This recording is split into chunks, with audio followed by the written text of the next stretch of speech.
Welcome back to Pastor Emilie's Story Hour. We're reading The Woman in White by Wilkie Collins. This is part 61, The Narrative Continued by Walter Hartwright, Chapter 5. The last notes of the introduction to the opera were being played, and the seats in the pit were all filled when Pesca and I reached the theater. There was plenty of room, however, in the passage that ran round the pit, precisely the position best calculated to answer the purpose for which I was attending the performance. I went first to the barrier separating us from the stalls, and looked for the Count in that part of the theater. He was not there. Returning along the passage, on the left-hand side from the stage, and looking about me attentively, I discovered him in the pit.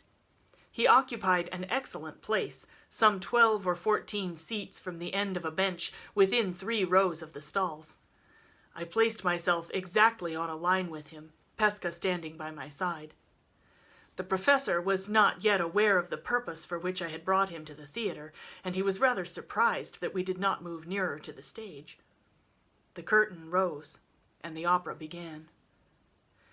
Throughout the whole of the first act we remained in our position, the Count, absorbed by the orchestra and the stage, never casting so much as a chance glance at us. Not a note of Donizetti's delicious music was lost on him. There he sat, high above his neighbors, smiling and nodding his great head enjoyingly from time to time. When the people near him applauded at the close of an air, as an English audience in such circumstances always will applaud, without the least consideration for the orchestral movement which immediately followed it, he looked round at them with an expression of compassionate remonstrance, and held up one hand with a gesture of polite entreaty. At the more refined passages of the singing, at the more delicate phases of the music which passed unapplauded by others, his fat hands, adorned with perfectly fitting black kid gloves, softly patted each other in token of the cultivated appreciation of a musical man. At such times his oily murmur of approval, "Bravo, bra," hummed through the silence like the purring of a great cat. His immediate neighbors on either side, hearty, ruddy-faced people from the country, basking amazedly in the sunshine of fashionable London, seeing and hearing him, began to follow his lead. Many a burst of applause from the pit that night started from the soft, comfortable patting of the black-gloved hands. The man's voracious vanity devoured this implied tribute to his local and critical supremacy with an appearance of the highest relish. Smiles rippled continuously over his fat face. He looked about him at the pauses in the music, serenely satisfied with himself and his fellow creatures. Yes, these barbarous English people are learning something from me. Here, there, and everywhere I, Fosco, am an influence that is felt, a man who sits supreme. If ever face spoke, his face spoke then, and that was its language. The curtain fell on the first act, and the audience rose to look about them. This was the time I had waited for, the time to try if Pesca knew him. He rose with the rest, and surveyed the occupants of the boxes grandly with his opera-glass. At first his back was towards us, but he turned round in time, to our side of the theater, and looked at the boxes above us, using his glass for a few minutes, then removing it, but still continuing to look up. This was the moment I chose, when his full face was in view, for directing Pesca's attention to him. "Do you know that man?" I asked. "Which man, my friend?" "The tall, fat man standing there with his face towards us." Pesca raised himself on tiptoe and looked at the Count. "No," said the professor. "The big fat man is a stranger to me. Is he famous? Why do you point him out?" "Because I have particular reasons for wishing to know something of him. He is a countryman of yours. His name is Count Fosco. Do you know that name?" "Not I, Walter. Neither the name nor the man is known to me." "Are you quite sure you don't recognize him? Look again. Look carefully. I will tell you why I am so anxious about it when we leave the theater. Stop. Let me help you up there where you can see better." I helped the little man to perch himself on the edge of the raised dais upon which the pit seats were all placed. His small stature was no hindrance to him. Here he could see over the heads of the ladies who were seated near the outermost part of the bench. A slim, light-haired man standing by us, whom I had not noticed before, a man with a scar on his left cheek, looked attentively at Pesca as I helped him up, and then looked still more attentively, following the direction of Pesca's eyes, at the Count. Our conversation might have reached his ears, and might, as it struck me, have roused his curiosity. Meanwhile, Pesca fixed his eyes earnestly on the broad, full, smiling face, turned a little upward, exactly opposite to him. "No," he said, "I have never set my 2 eyes on that big fat man before in all my life." As he spoke, the Count looked downwards towards the boxes behind us on the pit tier. The eyes of the 2 Italians met. The instant before, I had been perfectly satisfied from his own reiterated assertion that Pesca did not know the Count. The instant afterwards, I was equally certain that the Count knew Pesca. Knew him, and more surprising still, feared him as well. There was no mistaking the change that passed over that villain's face. The leaden hue that altered his yellow complexion in a moment, the sudden rigidity of all his features, the furtive scrutiny of his cold gray eyes, the motionless stillness of him from head to foot, told their own tale. A mortal dread had mastered him, body and soul, and his own recognition of Pesca was the cause of it. The slim man with the scar on his cheek was still close by us. He had apparently drawn his inference from the effect produced on the Count by the sight of Pesca, as I had drawn mine. He was a mild, gentlemanlike man, looking like a foreigner, and his interest in our proceedings was not expressed in anything approaching to an offensive manner. For my own part, I was so startled by the change in the Count's face, so astounded at the entirely unexpected turn which events had taken, that I knew neither what to say or do next. Pesca roused me by stepping back to his former place at my side and speaking first. "How the fat man stares!" he exclaimed. "Is it at me? Am I famous? How can he know me when I don't know him?" I kept my eye still on the Count. I saw him move for the first time when Pesca moved, so as not to lose sight of the little man in the lower position in which he now stood. I was curious to see what would happen if Pesca's attention under these circumstances was withdrawn from him, and I accordingly asked the professor if he recognized any of his pupils that evening among the ladies in the boxes. Pesca immediately raised the large opera glass to his eye and moved it slowly all round the upper part of the theater, searching for his pupils with the most conscientious scrutiny. The moment he showed himself to be thus engaged, the Count turned round, slipped past the persons who occupied seats on the farthest side from where we stood, and disappeared in the middle passage down the center of the pit. I caught Pesca by the arm, and to his inexpressible astonishment, hurried him round with me to the back of the pit to intercept the Count before he could get to the door. Somewhat to my surprise, the slim man hastened out before us, avoiding a stoppage caused by some people on our side of the pit leaving their places, by which Pesca and myself were delayed. When we reached the lobby, the Count, too, had disappeared, and the foreigner with the scar was gone also. "Come home," I said. "Come home, Pesca, to your lodgings. I must speak to you in private. I must speak directly." "My soul, bless my soul!" cried the professor, in a state of the extremest bewilderment. "What on earth is the matter?" I walked on rapidly without answering. The circumstances under which the Count had left the theater suggested to me that this extraordinary anxiety to escape Pesca might carry him to further extremities still. He might escape me, too, by leaving London. I doubted the future if I allowed him so much as a day's freedom to act as he pleased, and I doubted that foreign stranger who had got the start of us, and whom I suspected of intentionally following him out. With this double distrust in my mind, I was not long in making Pesca understand what I wanted.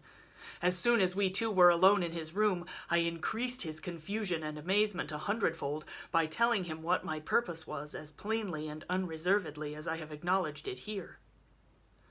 "My friend, what can I do?" cried the professor, piteously appealing to me with both hands.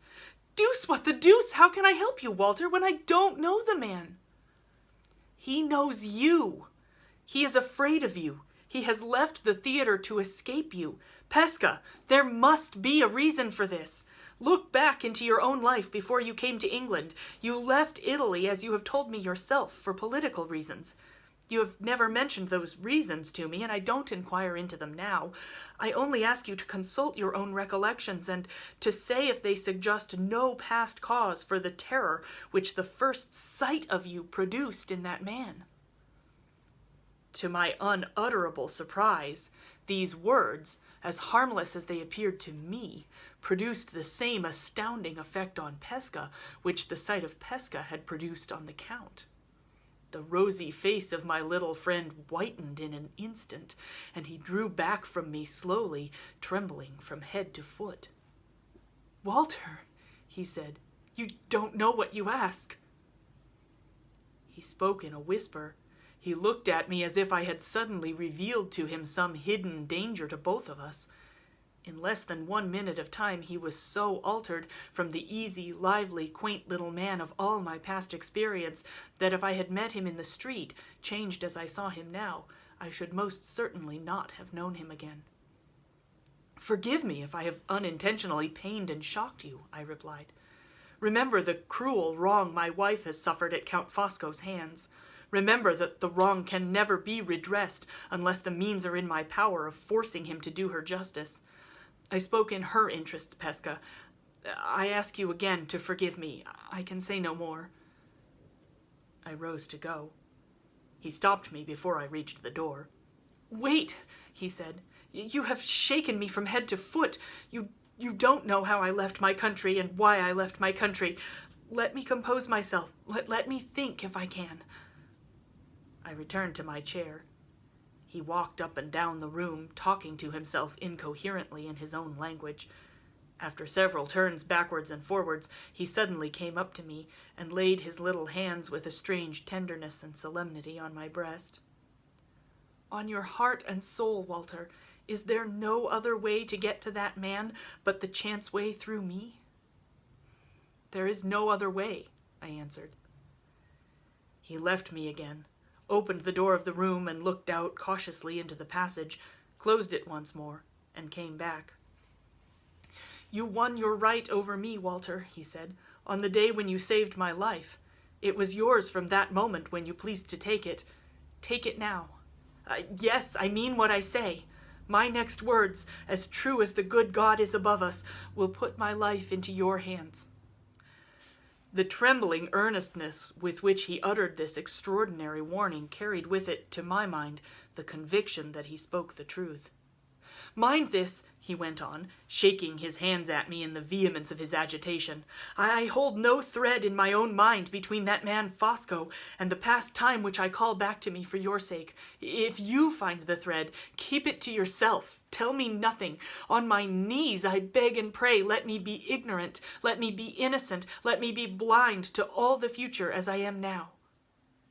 He said a few words more, hesitatingly and disconnectedly, then stopped again. I saw that the effort of expressing himself in English, on an occasion too serious to permit him to use the quaint turns and phrases of his ordinary vocabulary, was painfully increasing the difficulty he had felt from the first in speaking to me at all. Having learnt to read and understand his native language, though not to speak it, in the earlier days of our intimate companionship, I now suggested to him that he should express himself in Italian, while I used English in putting any questions which might be necessary to my enlightenment. He accepted the proposal. In his smooth-flowing language, spoken with a vehement agitation, which betrayed itself in the perpetual working of his features, in the wildness and suddenness of his foreign gesticulations, but never in the raising of his voice, I now heard the words which armed me to meet the last struggle that is left for this story to record. "You know nothing of my motive for leaving Italy," he began, "except that it was for political reasons. If I had been driven to this country by the persecution of my government, I should not have kept those reasons a secret from you or from anyone. I have concealed them because no government authority has pronounced the sentence of my exile. You have heard, Walter, of the political societies that are hidden in every great city on the continent in Europe. To one of those societies I belonged in Italy, and belong still in England. When I came to this country, I came by direction of my chief. I was overzealous in my younger time. I ran the risk of compromising myself and others.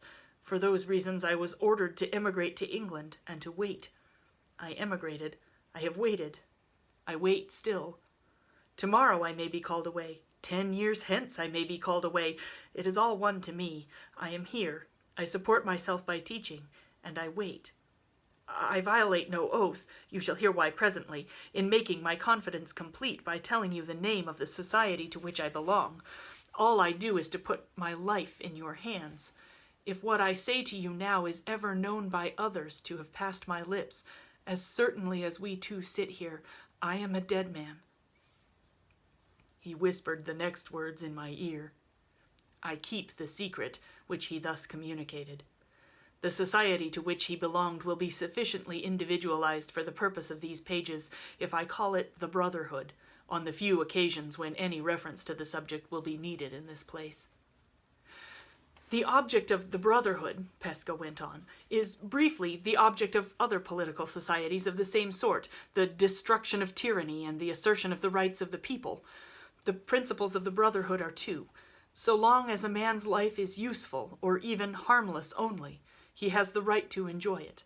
But if his life inflicts injury on the well-being of his fellow men, from that moment he forfeits the right, and it is not only no crime, but a positive merit to deprive him of it. It is not for me to say in what frightful circumstances of oppression and suffering this society took rise. It is not for you to say, you Englishmen who have conquered your freedom so long ago that you have conveniently forgotten what blood you shed and what extremities you proceeded to in the conquering. It is not for you to say how far the worst of all exasperations may or may not carry the maddened men of an enslaved nation.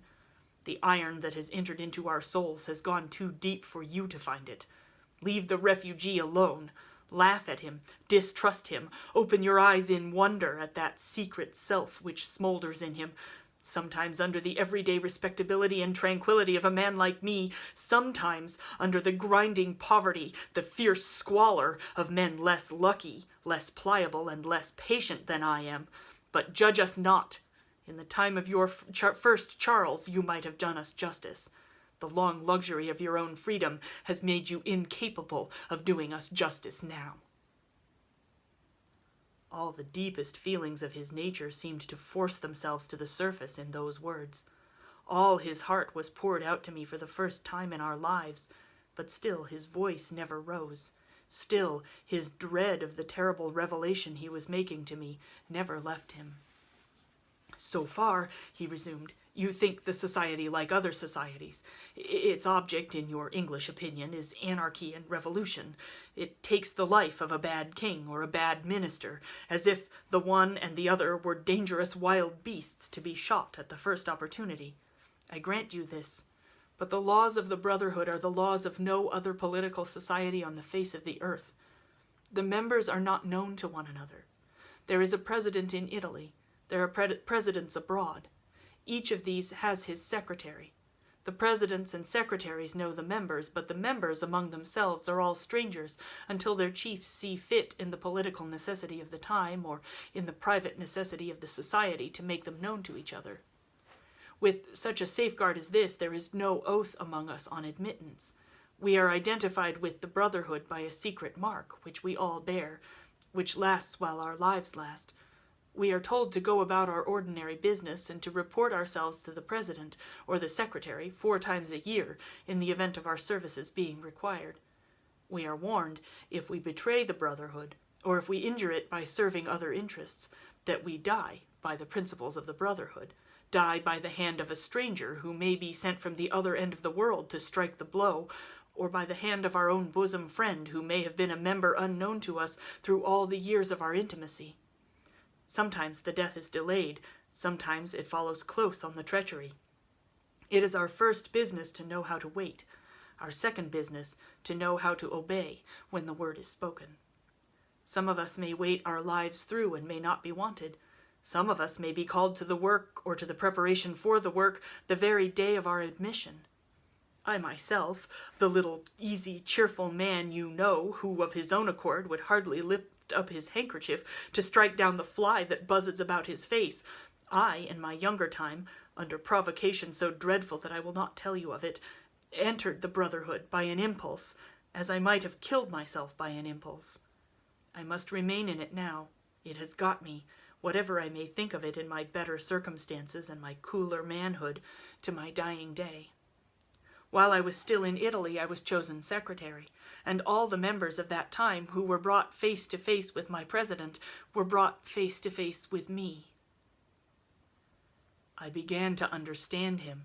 I saw the end towards which his extraordinary disclosure was now tending. He waited a moment, watching me earnestly, watching till he had evidently guessed what was passing in my mind before he resumed. "You have drawn your own conclusion already," he said. "I see it in your face. Tell me nothing. Keep me out of the secret of your thoughts. Let me make my one last sacrifice of myself for your sake, and then have done with this subject, never to return to it again." He signed me not to answer him, rose, removed his coat, and rolled up the shirt sleeve on his left arm. "I promised you that this confidence should be complete," he whispered, speaking close at my ear, with his eyes looking watchfully at the door. "Whatever comes of it, you shall not reproach me with having hidden anything from you which it was necessary to your interests to know. I have said that the Brotherhood identifies its members by a mark that lasts for life. See the place and the mark on it for yourself." He raised his bare arm and showed me, high on the upper part of it and in the inner side, a brand deeply burnt in the flesh and stained of a bright red color. I abstain from describing the device which the brand represented.